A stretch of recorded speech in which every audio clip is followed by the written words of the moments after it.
Another story about Jason and up at the cottage and fishing involved Jason actually catching a fish. Jason caught a nice bass, a largemouth bass, and it was probably a couple pounds, probably, 17, 18 inches. Good sized fish, nice fish.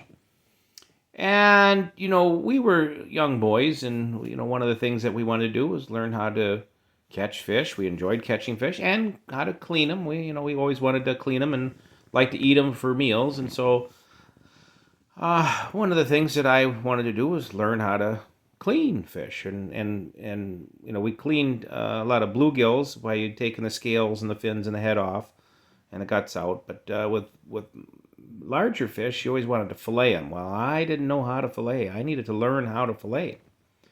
And Jason had caught this nice bass, and so this was a good opportunity for me to learn how to fillet a fish.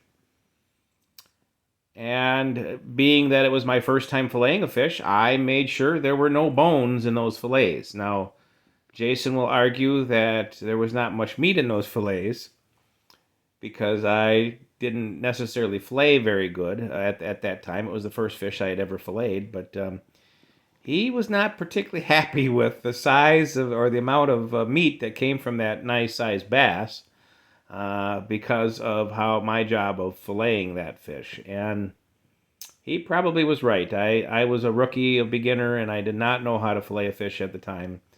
And I was learning, and I did learn. And this isn't one I would say yee yee yee on, but it is a story that Jason does like to tell about up at the cottage when we were young and catching fish. And it was a story where he actually did catch a good sized fish. I never denied that.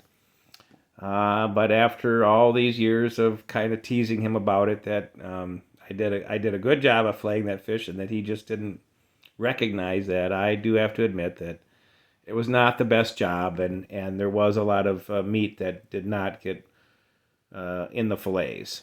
But there were no bones, Jason. There were no bones.